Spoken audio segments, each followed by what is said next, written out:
아, 기독교가 시작이 되면서 이 로마 제국이랑 밀접하게 연결이 되어 있죠. 어떻게 보면 로마 제국은 초기 기독교가 그 생겨나서 퍼질 수 있는 그 바탕을 깔아준 세상의 시스템이에요. 중요하죠. 왜냐하면 이 로마 제국을 통해서 그 로마의 그 평화의 시기에 또 로마의 도로와 정치와 그런 모든 것들을 통해서 복음이 확장되는 도구로 쓰시고, 동시에 로마 제국의 황제들을 통해서 정치 시스템을 통해서 기독교인들이 핍박을 받게 되죠. 박해를 받아요. 그러면서 그 안에서 생명력이 더 강해지는, 누르면 누를수록 생명력이 더 강해지는 그런 특별한 훈련을 받게 돼요. 그래서 이 관계를 보면 이것이 어떤 패턴으로 교회의 역사 가운데 흘러간다는 것을 여러분들이 보게 돼요. 그래서 그냥 단순하게 우리가 왜 이 복잡한 초기 기독교의 역사를, 그 이름도 외워지기도 힘든 이걸 저희가 들어야 됩니까? 왜냐하면 이 패턴이 교회의 2000년의 역사 속에 흘러가 있고, 또 마지막 때도 이런 것이 되풀이되는 것들이 있기 때문에 정리하는 시간을 최대한 단순하게 제가 정리를 해드릴게요. 크게 보면 초대교회는요, 이 박해로 시작이 됐어요. 참 양면성이 있어요. 박해가, 이 기독교 복음에 대한 박해가 있어서 많은 사람들이 순교를 하고 피를 흘리는 과정 속에서 복음은 더 생명력을 가져요. 반대로 박해가 없어지고 이 기독교가 이제 숫자적으로 외형적으로 성장하면 그 다음에는 성장하는 대신 세속화가 되고 변질이 돼요. 근데 이 패턴이 시대에 계속, 나라가 다르고 시대가 바뀌어도 이 패턴이 있어요. 한쪽에서는 기독교에 박해가 없고 참 어려움이 없었으면 좋겠다, 교회에 대한. 그런데 그렇게 되면 바로 세속화랑 변질의 물결이 들어와요. 한번 보죠. 처음 1차 순교 시대는 저희가 잘 아는 것처럼 그 네로 황제를 통해서 시작이 돼요. 우리가 성서적으로 저희가 알 수 있는, 성서에 나와 있는 것은 바울, 베드로와 같은 우리 이제 12 사도들이 순교를 하기 시작하죠. 베드로가 66년에 순교를, 로마에서 우리 거꾸로 매달려서 순교를 했다, 이렇게 이제 보통 그렇게 보는데, 그리고 68년 바울이 참수를 당했다, 그렇게 얘기를 하죠. 그때 왕이 바로 황제가 네로 황제예요. 54년부터 68년까지 황제 역할을 합니다. 저희가 잘 아는 것처럼 64년에 로마에 화재가 있었죠. 일부 학자들은 네로가 그 약간 정신질환자라서 그 일부러 화재를 일으키고 그 모든 죄를 기독교인들에게 뒤집어 씌워서 그때부터 엄청난 핍박이 있었고 순교가 있었다, 그렇게 보죠. 자, 68년에 네로 자신도 자살을 하고 자신의 삶을 끝냅니다. 그러고 나서 또 81년부터 96년까지 도미티아누스 황제가 다스리는데, 11대 황제. 그런데 마지막 그 96년을 딱 보면 뭐가 생각나셔야 돼요? 96년 하면 95년, 96년 사도 요한 반모섬, 우리 요한계시록을 기록할 때죠. 그때도 또 핍박이 있었어요. 그래서 사실은 사도 요한이 핍박 가운데 있는, 박해 가운데 있는 성도들에게 그 소망을 주는 메시지, 마지막 완성본, 우리 성도의 참 소망이 무엇인가 하는 것을 요한계시록에다가 정리해 두었다, 그런 것이죠. 그래서 요한계시록은 가장 아름다운 것이에요. 결론이니까 우리의 끝이 어떻게 되나.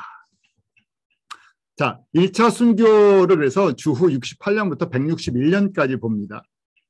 그때 중요한 이제 사도들의 직계 제자들이죠. 12 사도들의 제자들이 활동을 하던 시대예요.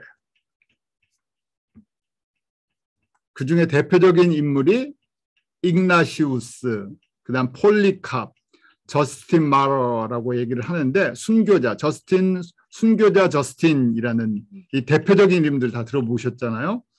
기독교의 복음을 지키다가 순교한 사람들이에요. 근데 그 당시 순교는 지금과 같이 단순하게 내가 예수님을 믿다가 죽는 걸 순교라고 하지 않고 순교자는 하나님의 예정 속에서 정해졌다고 믿었어요. 그래서 순교하는 것을 굉장히 큰 영광 가운데 택함 받은 사람들이다. 자, 아무에게나 다 순교자라는 이름을 주지 않았어요. 그래서 어떤 조건들이 있었어요. 자, 우리 다 아는 것처럼 초대교회 사도들도 그랬고, 우리 이제 초대 교부들이라고 하는데, 이 초대교회 이 사도들의 제자들이죠. 이분들도 다 같이 복음을 전하다 이제 다 순교를 하죠. ig나시우스는 안디옥 교회 감독이었다가 로마에 가서 사자이에서 순교를 당해요. 폴리캅은 소모나 교회 감독이었어요. 특별히 사도 요한의 직접적인 영향을 받았다고 봐요. 소모나가 어디 계신다. 어디 있는지 그림을 그리셔야죠. 우리 소모나는 소아시아, 우리 터키, 지금의 이즈미르 같아요. 이즈미르. 가보신 분들이 계실지 모르겠는데 지금은 다 관광지가 돼 있죠. 터키의 도시예요. 터키의 도시. 거기서 화형을 당해서 죽었다. 저스틴이라는 사람이 있는데 이 사람의 그 별명이 붙었어요. 마로. 영어로 말은 순교자라는 거죠. 복음 때문에 특별히 죽음을 당한, 그래서 영어로는 저스틴이라고 하고 우리 라틴어는 유스틴 그 유 발음을 하겠죠. 유스티너스 이렇게 하겠죠. 그래서 이분들이 다 지금 살았던 연대가 보면 주후 60년, 70년에서부터 100년대. 지금 바로 12사도들의 제자들이었구나 하는 것을 제가 보게 돼요. 이렇게 1세기, 2세기에 대부분의 지금 사역자들이 복음을 전하다가 다 이렇게 순교를 하는 것, 순교를 당하는 특별한 모습들이 있었어요. 잠깐 있다가 다시 2차 순교 시대가 시작이 됩니다. 그래서 161년부터 180년, 특별히 이때 황제가 누구냐면 마르쿠스 아우렐리우스, 명상록이죠. 이 황제가 쓴 철학자였어요. 스토아 철학자. 그래서 제가 중학교 때 예수님을 안 믿었기 때문에 이분의 명상록을 읽었어요. 중학교 때. 한 페이지를 읽으면 그 다음에 제가 숙면을 취했습니다. 무슨 말인지 모르겠어요. 읽었는데, 제가 그 책이 유명하다 그래서 꼭 읽어야 된다 그래서 읽었어요. 그런데 저한테는 전혀 감동이 오지 않기 때문에 그냥 폼으로 한번 읽어봤죠. 근데 이분이 철학자여갖고 지금 황제를 161년부터 180년에 했는데, 어떤 학자들은 그래요. 직접적으로 핍박을 한 게 아니라 주변의 여건이 그 주변의 그 정치가 핍박을 하게 만들었다. 이렇게 얘기도 하고, 황제 사상과 기독교 신앙은 부닥칠 수밖에 없었죠. 왜냐하면 모든 것의 중심이 되는 것이 로마는 황제인데 기독교인들은 어떻습니까? 그것이 아니라 우리의 왕은 예수 그리스도다 하는 그런 신본주의 사상을 철저히 갖고 있었기 때문에요. 마르쿠스 아우렐리우스가 팍스 로마나 로마의 평화의 시대의 마지막 황제예요. 그러니까 이 아우렐리우스 이후에 이제 이 안에 이 로마의 권세가 흔들리기 조금 시작해요. 그래서 팍스 로마나 시대의 마지막 황제다. 그런데 이 기간 동안에 또 많은 기독교 핍박이 있었어요. 조금 이따 또 설명을 드릴게요. 그 다음에 이제 3차 순교, 요 다음에 193년부터 311년, 우리 밀라노 칙령인 콘스탄티누스의 밀라노 칙령이 있기 전까지 지금 한 100년 동안, 또 120년 동안 또 이제 핍박이 있어요. 이때가 이제 제일 심할 때겠죠. 점점 심해지는 거예요. 점점 심해지죠. 그래서 거기 보면 septimius 세베루스 황제는 저희가 못 들어봤어요. 잘. 그런데 그 아들은 유명해요. 칼라쿨라라는 옛날에 그 로마의 가장 대표적인 가장 그 썩은 황제를 얘기할 때 카라쿨라를 얘기를 하죠. 그 카라쿨라가 지금 세베루스의 아들이에요. 그리고서 처음으로 세베루스가 세습 제도를 확립합니다. 그때 핍박이 또 시작됐죠. 그러고 나서 디오클레티아누스가 284년부터 305년 동안 황제를 했는데 이 사람이 마지막으로 박해를 했던 사람이에요. 특별히 303년에 기독교 공인되기 한 10년 전에 기독교 박해하는 칙령을 만들어냈어요. 그래서 교회와 성물과 성전을 파괴하고 기독교 모임을 불허하고 보이는 대로 죽이도록 만들어놨어요. 그래서 이것이 계속 지속되다가 그 다음 황제까지 좀 지속되다가 그 다음 황제가 갈렐리우스인데 그 사람이 죽기 전에 그 기독교에 대한 권유를 받았대요. 그러면서 잠깐 마음이 좀 아마 풀렸었나 봐요.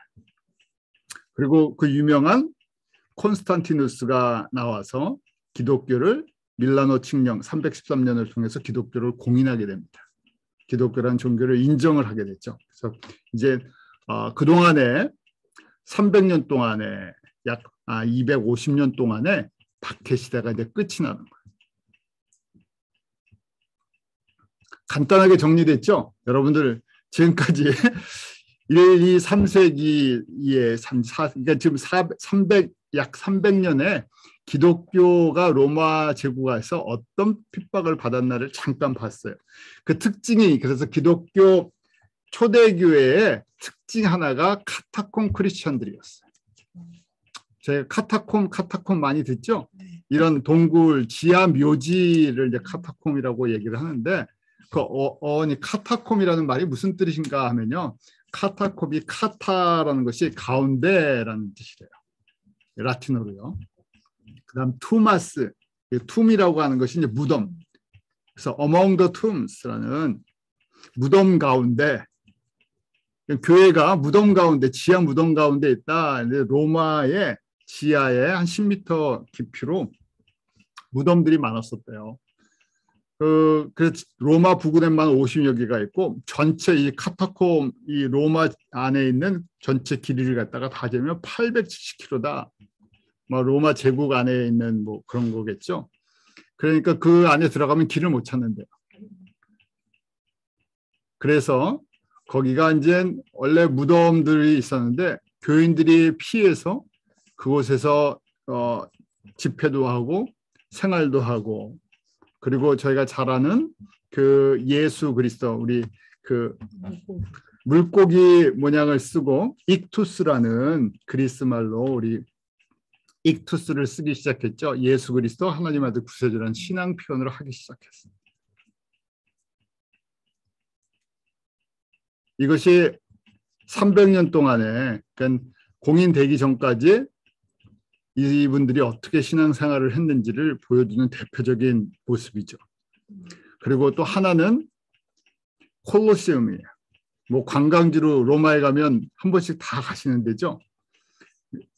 이건 72년도에 베스파시아누스 황제가 건설하기 시작해서 8년 후에 티투스란 타이러스 예루살렘 멸망시킨 로마 그 장군 있죠? 아들이에요. 그래서 이 아버지에 이어서 황제가 됩니다. 타이러스가 황제가 돼요. 지금 72년도부터 80년까지 해서 콜로세움을 만들었어요. 크기는 한번 가서 보세요. 얼마나 큰가? 거의 뭐 몇만 명을 수용할 수 있는 그런 걸 지어서 거기서 공연도 하고 뭐 여러 가지 했는데 그 중에 가장 대표적인 것이 기독교인들을 죽이는 장소로 쓰였죠.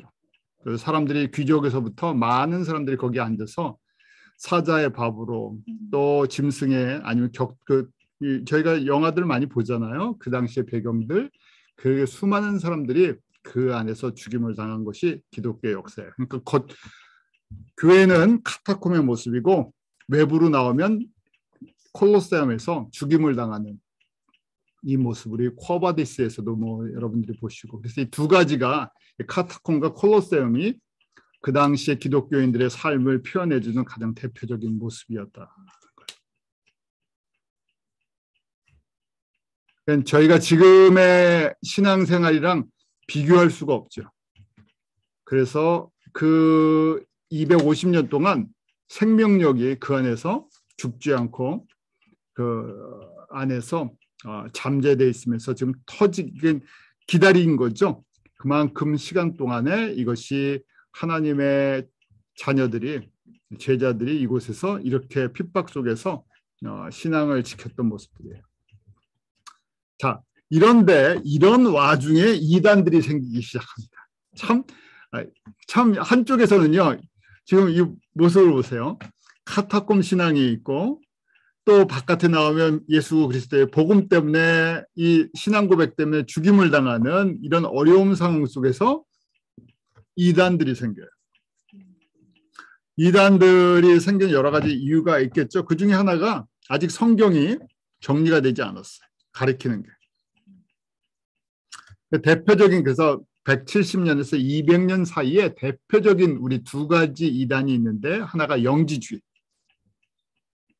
영지주의는 갑자기 생기지 않았죠. 이미 우리가 서신서에 보면 영지주의에 대한 경고를 시작해요. 복음이 전해지면서 영지주의가 바로 생겼어요. 영지주의는 그 그리스어로 노시스, 그노시스라는, 그노시스인데 안다는 거예요. 안다, 그노시스, 아는 것, 지식, 여기서 시작된 말이에요. 그래서 그냥 지식이 아니라 더 높은 차원의 지식을 얘기할 때 그노시스를 얘기해요. 근데 이 더 높은 차원은 단순하게 배워서 하는 것이 아니라 특별한 존재를 통해서 깨달음을 받는다는 거예요. 저희가 이제 계시 받는다는 것처럼 이 특별한 존재를 통해서 계시를 받는데, 영지, 우리 나스티시즘이라고 얘기하는데, 이 영지주의의 특징은 이원론적인 정신세계와 물질세계를 나눠요. 그 중에서 정신, 보이지 않는 세계가 진짜고 보이는 것은 가짜다. 그래서 영적인 것은 진실하고 눈에 보이는 물질적인 것은 가짜다. 그래서 예수님도 어떻게 생각하냐면, 세상에 살 때 인간의 형태로 산 적이 없다. 영으로만 사셨다. 영만 진짜다. 그래서 기독교도 영적으로 생각해야지 물질로 생각하면 안 된다. 극단적인 이런 이론을 갖고 있었어요. 여러 형태의 영지주의가 있는데 그 중에 하나가 마르시온이라는 마르시온 학파예요. 그래서 마르시온 학파는 144년에 교회로부터 이단으로 정죄를 받습니다. 이해하시겠죠? 영지주의는 영만 진짜다. 예수님도 영만 진짜다. 이 인성을 인정하지 않는 거예요. 왜? 인성은 가짜고 더러운 것이라고 생각하기 때문에. 그 다음에 또 하나의 이단은 몬타니즘이라는 것이에요. 몬타나우스에서 시작이 되는데, 이건 또 뭐냐면요, 극단적인 성령 운동이에요. 신비 운동. 저희도 저희도 그런 거 경험하잖아요. 이 미국에도 그렇고 한국에도 그렇고 뭐 전 세계에 갑자기 그 성령 운동이 이제 우리 오순절 성령 운동이 한 120년 전부터 있어갖고 성령 운동을 하게 되는데, 지금 주후 200년경에 갑자기 이분들이 성령 운동을 한 거예요.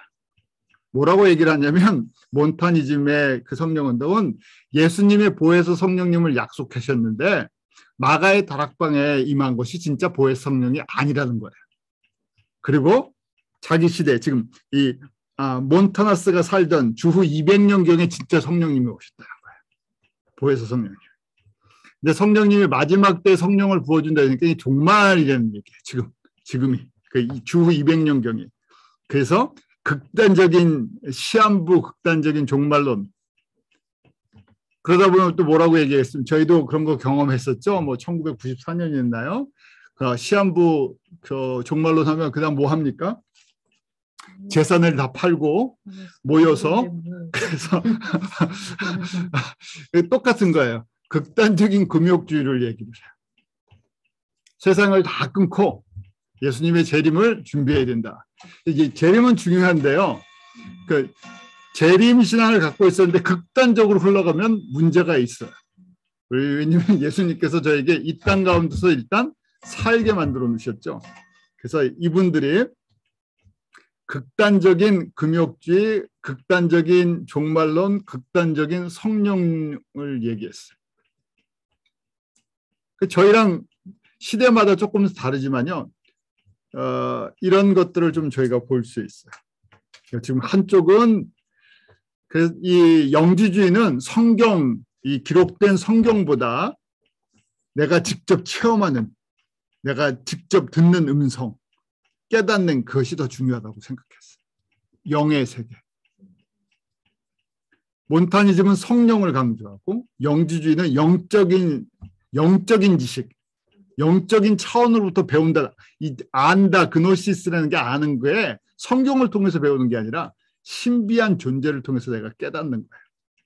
그래서 저희가 지금도 마찬가지예요. 그래서 성령 운동을 한다, 내가 하나님의 음성을 듣는다 그러는데 어느 순간에 성경보다 내가 직접 듣는, 우리 직통계시라고도 얘기를 하는데 직통계시가 한번 경험하시면요 더 파워가 있습니다. 왜 그러겠어요? 성경은 연구를 해서 공부를 하고 깨닫고 하나님이 지혜를 주시고 암송도 해야 되고 지금 저희가 이렇게 역사도 배워야 되고 구약 신약 나눠야 되는데 직통계시는 어떻게 했어요? 그냥 듣기만 하면 그럼 다 가르쳐 주세요. 그러니까 어떻게 돼요? 성경보다 내가 더 권위가 있게 돼요. 그러면 어떻게 됩니까? 저희가 목사님들이나 어떤 저희가 가장 기본적인 정통 신앙에서 벗어나기 시작해요. 누가 가이드를 해줄 수가 없어요. 뭐 다 맞다는 얘기는 아니에요. 다 틀리다는 얘기는 아닌데 가이드를 해줄 사람이 없어요. 왜냐하면 나는 누구에게 직접 배우니까. 나는 직접 성령님한테 배우니까 틀린 건 아니에요. 성령님 우리를 가르쳐 주시죠. 그런데 저희들을 갖다가 저희가 혼자 존재할 수 없거든요. 그래서 저희가 모든 걸 깨달을 수도 없고, 근데 그 다음부터 사람들이 듣지를 않아요. 내가 천상천하 유아독존이 돼갖고 그 다음부터는 누가 얘기를 해도 소용이 없습니다. 그러니까 다른 길을 가도 가이드를 해줄 수가 없어요. 굉장히 그래서 위험해지는데 지금 이런 것도 지금 영지주의도 똑같은 거예요. 몬타니즘도 성령운동이 극단적으로 흘러버리면 지금 여기에 중심되는 게 없죠. 왜냐하면 영지주의는 성경보다라고 돼 있죠. 그 당시도 물론 아직 신약 성경의 완성은 안 됐지만 성경이 있었어요. 전통적으로 계속 성경들이 기록된 것들의 권위를 두고 했었는데 그거보다 내가 직접 그런 것들이 더 강조되다 보니까 빠른 시간에 이단들이 생겼어요. 사람들도 여기를 금세 따라가요. 자, 이 반대로 저희가 초대교회에 이러다 보니까요. 반대 세력이 태어난 거예요. 왜냐하면 이단이 생기니까 기독교 이단이 생기니까 기독교 변증, 기독교 저술가들이 이제 생기기 시작한 거예요. 아니다. 그것이 잘못됐다. 성서에 의하면 우리가 갖고 있는 하나님은 이런 분이시다. 우리가 믿는 예수님은 이런 분이다 하고 그걸 변증하는 아폴로제릭이라고 하죠. 그런 분들이 이제 생기기 시작했어요. 그래서 우리 순교자 저스틴 유스티노라고 하는 이분도 사실은 사마리아 출신인데 철학 공부도 하고 에베소에 유학도 가다가 구약을 공부를 하면서 개종을 했어요. 그래서 변증학을 만들기 시작해요.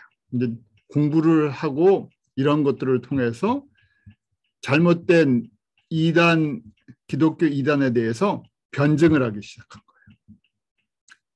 이레니우스라는 이분도 프랑스 리옹의 감독이었는데 서머나의 폴리캅의 설교를 듣고 크리스천이 되었대요. 이분도 대표적인 기독교 변증. 이러면서 사실은 신학이 만들어지기 시작하는 거예요. 처음부터 신학이 만들어진 것이 아니라 이단들이 생기면서 잘못된 교리들을 가리키니까 거기에 반발해서 기독교의 핵심 교리는 이런 겁니다 하고 변증을 하기 시작한 거예요.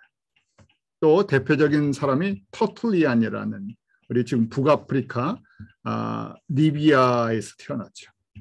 그리고 로마로 갔었고 이런 분들이 터툴리안이 삼위일체라는 용어를 처음 사용했다.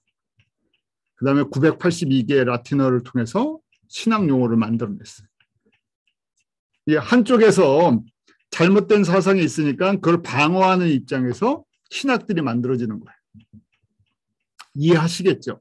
갑자기 만들어지지 않아요. 그러니까 이게 저희가 그래서 왜 이제 장로교 뭐 개혁주의 장로교단이라 우리 이제 저런 거죠. 이 장로교의 그 교리와 감리교의 교리의 차이가 있어요.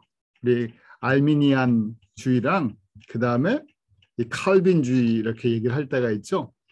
근데 그것도 마찬가지로 그 당시 역사적인 배경을 이해하시면 훨씬 저희가 알기가 쉬워요. 왜냐하면 개혁주의 칼빈의 하나님의 예정을 강조하다 보니까 사람의 의지 부분이 약해졌어요. 그래서 내 죄를 씻건 뭘 하건 나는 하나님의 자녀를 한번 택함받았으니까 나는 어떻게 하든지 구원받아. 하다 보니까 신앙의 성결 부분이 다 깨져버렸어요. 그 후 200년이 지나서 감리교 운동이 일어난 거예요. 그게 아니다. 이 사람의 그 노력 부분도 중요한 거다. 내가 성결한 삶을 살아야 한다는 그 부분이 의지 부분이 중요한 거다 하면서 감리교 운동이 있었던 거죠. 그러니까 저희가 하나로 다 설명이 안 돼서 하나님이 이런 관계를 통해서 우리의 신앙을 만들어 이렇게 신학이라는 것을 통해서 하나님은 어떤 분이시라는 것을 저에게 깨닫게 해주시죠. 자, 네 번째는 클레멘트. 다 들어보셨죠? 클레멘트는 알렉산드리아, 우리 지금 이집트의 알렉산드리아 출신이에요. 그 당시 우리가 기원전 2세기예요. 그때 많은 유대인들이 디아스포라 살면서 그리스 문화를 배우다 보니까 우리 그리스 성경이 필요했죠. 지금 영어 성경처럼 우리 자녀들에게. 그래서 처음으로 우리 그리스 성경인 헬라 사람들을 위해 헬라파 유대인들을 위해서 그리스 성경이 만들어졌어요. 구약 성경. 그래서 우리가 셉투지언트 70인역이라고 하죠. 그래서 클레멘트는 알렉산드리아의 최고 신학자예요. 그러니까 클레멘트의 제자가 오리겐이고, 그 다음에 신학의 많은 부분들은 이 지금 알렉산드리아 학파를 통해서 만들어져요. 북아프리카의 이집트의 알렉산드리아. 그래서 학자들이 여기서 많이 나와요. 기독교 초기의 신학은 이분들이 형성을 했어요. 이단도 여기서 나오고, 그 다음에 이단에 대응하기 위해서 정통 신학도 여기서 만들어져요.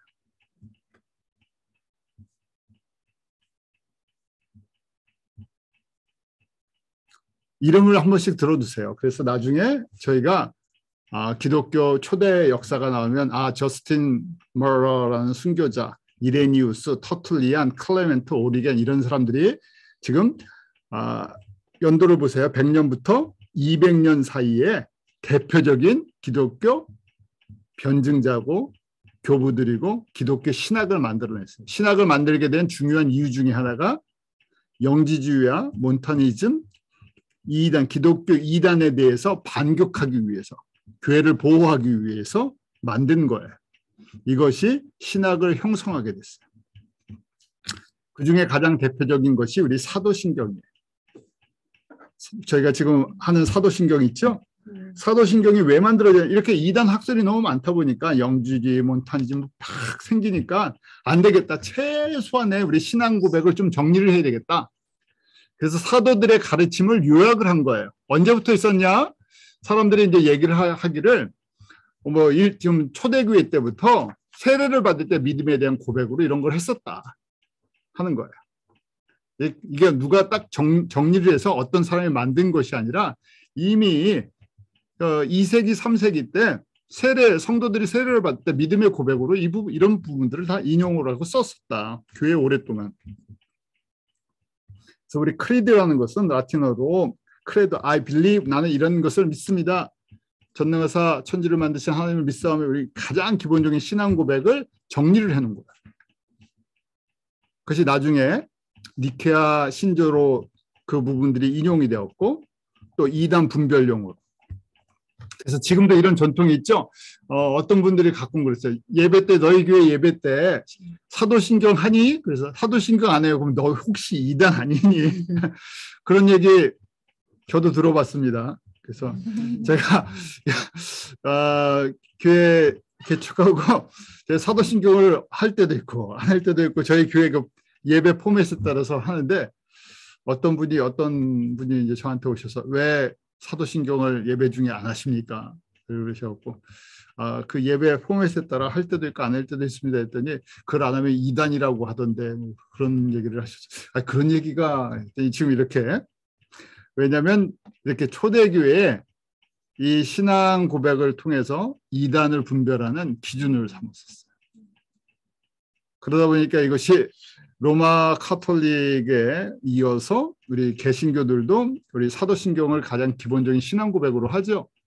그러니까 이걸 안 하면 이단 아니냐 하는 이게 그렇게 그런 아주 그냥 기본적인 이단 분별형으로 채택을 해서 쓰는 모습들이 아직도 그 흔적이 좀 남아 있어요. 정식으로 이제 이게 공식화된 것은 1200년경 이노센시오 3세에서 서방교회가 공식으로 이걸 갖다 인정을 했대요. 자, 근데 우리가 여기에 어차피 한번 짚고 넘어갔으니까 여기에 그 질문들이 있죠. 캐톨릭 배경에 있는 분들 또 혹시 성공의 에피스코폴 철제 우리 앵글리칸이라고 하죠. 영국 국교회 그런 분들의 신앙 고백이 조금 차이가 있어요. 조금 그 중에 특징이 이제 본디어 빌라도에게 고난을 받으사 우리가 그렇게 저희는 개신교에서 하죠. 본디어 빌라도에게서 본디어 빌라도가 예수님을 십자가에 죽인 사람이다 하고 이렇게 저희가 번역상 그렇게 들리는데 라틴어의 원본을 그대로 번역을 하면 저희가 지금 He suffered under Pontius Pilate이라고 되어 있는데 그 카톨릭에서는 빌라도 통치 아래서라고 되어 있어요. 그때 통치권자가 빌라도다. 그래서 원문을 보면 거기에 조금 더 가까울 수 있을 것 같아요. 예? 그래서 그 유대인들이 이렇게 뭐 했다 뭐 얘기했는데 하여간 그렇습니다. 원문을 보면 빌라도가 다스리던 시대, 다스릴 때라는 통치 아래 이게 조금 더 그런 뉘앙스가 있어요. 개신교에서는 그냥 빌라도에게 그래서 빌라도가 직접 물론 책임이 있죠. 명령권자니까 틀린 얘기는 아니에요. 또 개신교에서는 왜냐하면 다른 사람은 사형을 언도할 수가 없죠. 총독만이 할 수 있었던 권한이었기 때문에 로마 총독의 권한이었기 때문에 그렇죠.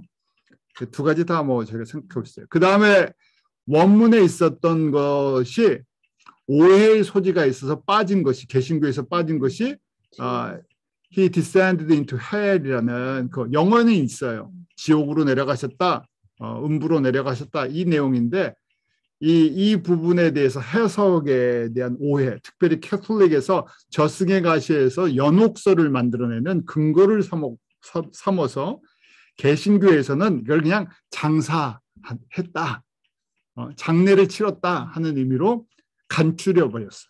그래서 저희는 한글 성경, 우리 한글로 할 땐 장사한 지 사흘 만에 이렇게 하죠.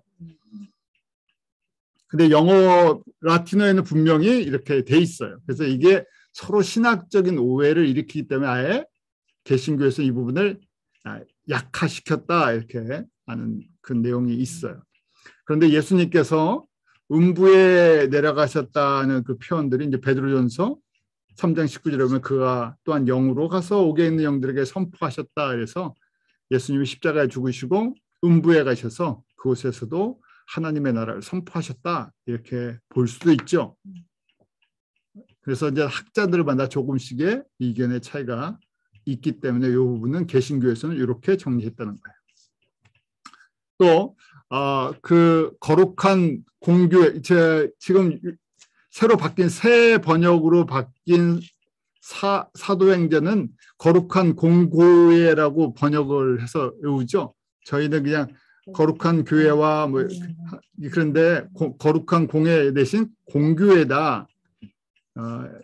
보편적인 교회라는 얘기예요.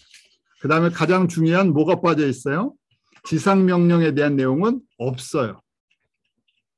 가장 기본적인 어떻게 보면 디펜스하는 신앙 고백이죠. 하나님이 누구신가? 예수님이 누구신가? 이런 교회 우리가 죽고 부활하고 예수님 앞에 서야 할 거, 가장적인 어떻게 보면 약간 이 방어적인 거예요. 근데 가장 적극적인 예수님이 부활하시고 5번 명령하신 이 명령은 들어가 있지 않아요. 신앙 고백에. 왜냐하면 방어적인 신앙 고백이 목적이 저희가 이단 사상에서부터 지켜내기 위해 했던 거기 때문에 그래요. 변증학은 그렇죠. 변증학은 복음을 맥시멈 증거하는 그거보다는 방어하는 약간 입장에서 만들어져서 그래요. 그래서 초대교회의 이단에 대한 이 도전들에 대해서 이 방어를 만들어진 그것 때문에 이단들에 대한 것 때문에 이제 된 것이 지금 사도신경이 확립됐어요. 그리고 성경을 정경화, 성경이 없었던 것이 아니죠. 우리 사복음서, 서신서들, 그 다음에 요한계시록이 95년, 그러니까 지금 저희가 이 예수님의 그 죽으시고 그 교회가 세워진 이후에 약 50년에서 100년 사이에 성경이 다 기록이 됐어요. 그래서 교회들마다 이것을 어느 정도 다 인정하고 배우고 쓰고 있었어요. 근데 이것을 집결해서 모든 교회가 공식적으로 인정하는 데까지는 약 397년에 카르타고에서 신약 27권을 정경으로 인정을 하게 됐어요. 그 이유가 이단에 대한 끊임없는 도전들이 있으니까 어떤 교회는 이걸 인정하고 어떤 교회는 의견의 차이가 조금 있었잖아요. 난 이거 요한계시록 집어넣을래. 우리는 못 집어넣어. 뭐 이런 차이가 좀 있었는데 이것이 397년도에 정리가 됐다는 얘기예요. 그리고 감독제도가 형성이 됐어요. 왜냐하면 이단이 생기는 것은 관리가 안 돼서 그런 거다. 저희도 사실은 그래요. 교회도 그렇고 성경 공부도 그렇고 선교단체도 그래요. 관리가 되지 않으면 똑같은 문제죠. 거기서 뭘 가르치는지를 몰라요. 왜냐하면 가르치는 지도자에 따라서 색깔이랑 방향이 결정이 되는데 지도자들을 우리가 관리를 안 해주면 그분들이 뭘 가르치는지를 모르죠. 아프리카에 선교하는 것도 마찬가지예요. 목회자들이 엄청 많잖아요. 그럼 그런 질문을 그 목회자들은 누가 세웠습니까? 어떻게 신학교육을 성서교육을 받지 않은 사람들을 목회자를 세웠습니까? 저도 잘 모르겠어요. 왜냐하면 그 지역의 특성상 교회들 특성상 여러 가지 이유 때문에 우리 침례교에서 목회자를 그 신학교육을 안 받아도 세우죠. 교회에 필요해서 여러 가지 이유 때문에 그 지역의 특성상 세웠겠죠. 근데 대부분 제3세계의 나라들 속에서 신학교육을 받지 않은 많은 목회자들이 있어요. 그러니까 문제는 뭡니까? 그분들이 뭘 가르치는지를 몰라요. 그래서 이제 교단에 가입도 시키고 뭘 하지만 가이드라인을 주는 거죠. 우리 교단은 최소한 이 울타리 안에서 가르쳐야 됩니다. 큰 울타리를 정리해 주는 거예요. 그래서 지금 이때 감독제도가 만들어지면서 중앙집권적 교회 중심 지도자들이 관리를 하기 시작했고 감독이라 그러죠. 그래서 그 다음에 방향성을 제시해 주면서 점검하기 시작했어요.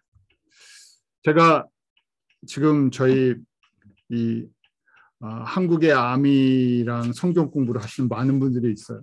네, 제가 보는 거예요. 제가 나중에 언제 기회가 있으면 더 자세히 말씀을 드리는데 관리하는 부분에 문제가 있다고 저는 봐요. 왜냐하면 관리자가 없기 때문에. 성경 공부는 얼마든지 하실 수 있어요. 그런데 관리자가 없어요. 왜냐하면 본부에서 그거를 체계적으로 관리할 수 있는 어떤 시스템을 제가 보기에는 사람도 필요하고 그런 조직이 필요한데 황 목사님은 말씀을 많이 배워라는 많이 배워라 하는데 초점을 맞추고 계시지 그걸 관리하시는 데는 초점을 맞추고 있지 않지만 저희가 이제 현장에서 저희 같이 지역교회에서 아니면 지역에서 그 봤을 때는 그 부분을 관리를 해줘야 되는데 관리를 하는데 한계성이 있는 걸 보게 돼요. 지금 똑같은 문제가 생기죠. 잘못된 것들을 가리키는데 그걸 점검해 줄 사람이 없었던 거예요. 그래서 감독 제도가 생기고 교구가 만들어졌어요. 그래서 우리가 가장 잘 아는 5대 교구, 로마 교회, 로마 교구라고 얘기하죠. 로마 교회가 하나를 얘기하는 게 아니에요. 로마가 관리하는 로마 대교구라고 얘기하는 거죠. 로마 안에 그 관리, 콘스탄티노플, 안디옥, 예루살렘, 알렉산드리아가 생겼어요. 그러면서 감독 제도 이런 제도들이 만들어졌죠. 자, 또 이렇게 제도가 만들어지니까 또 무슨 문제가 생깁니까? 교회가 많아지고 정치화되기 시작해요. 양면성이 있는 거예요. 관리를 시켰더니 그다음 뭡니까? 힘이 생기고 내가 임명을 할 수 있어요. 그러니까 이게 또 그다음부터는 또 우리 이제 감리교나 이런 데는 이제 감독이 보내죠. 누구를 보내느냐? 이게 때문에 또 정치가 사람들이 또 생기기 시작했어요. 이게 또 다른 문제를 만들어냅니다. 그래서 항상 양면성이 있어요. 그러니까 어떻게 밸런스를 맞추느냐? 그래서 지금 400년, 500년 동안 저희가 이제 이 교회가 기독교 교회가 생기면서 돌아왔던 큰 그림인데 이게 지금도 똑같이 존재하죠. 지금도 똑같이 개교회도 그렇고 교단도 그렇고 새로 시작되는 무브먼트도 그렇고 이 모습들이 있으면서 계속해서 지금 2000년을 흘러온 거예요. 오늘은 여기까지 한번 여러분들이 보시면서 큰 그림의 교회의 모습들을 한번 이해하셨으면 좋겠습니다. 기도하겠습니다. 하나님 아버지 참 감사합니다. 저희 이 말씀들을 함께 나눌 때 주님께서 일하시는 교회의 역사를 볼 수 있는 안목이 생기게 하여 주시옵소서. 저희들 성경 속에서 성서를 통해서 예수님을 온전히 깨닫게 하시고 또 우리의 믿음의 바탕이 온전히 든든히 세워져 가게 하시며 좌로나 우로나 치우치지 않게 하시고 분별력 있는 참 지혜로운 성도들 되게 하여 주시옵소서. 저희들에게 특별히 주님 오시다 가까운 이 시대에 주님의 말씀을 맡겨주셨사오니 이것을 가지고 모든 민족 가운데 증거하는 통로로 쓰임받게 하시고 특별히 저희 섬기는 선교지 가운데 하나님의 말씀이 온전히 증거되고 사역자들이 믿음 가운데 든든히 세워져가는 것들을 보게 하여 주시옵소서. 그 일을 위해서 저희들 순종하게 하시고 연합하게 하시고 또 주님 앞에 우리의 삶을 드릴 수 있는 아름다운 결단들이 있게 하시며 주님의 영광이 나타나는 것을 보고 온전히 저희가 기뻐하며 기쁨으로 십자가의 길을 걷게 하여 주시옵소서. 예수님의 이름으로 기도하옵나이다. 아멘.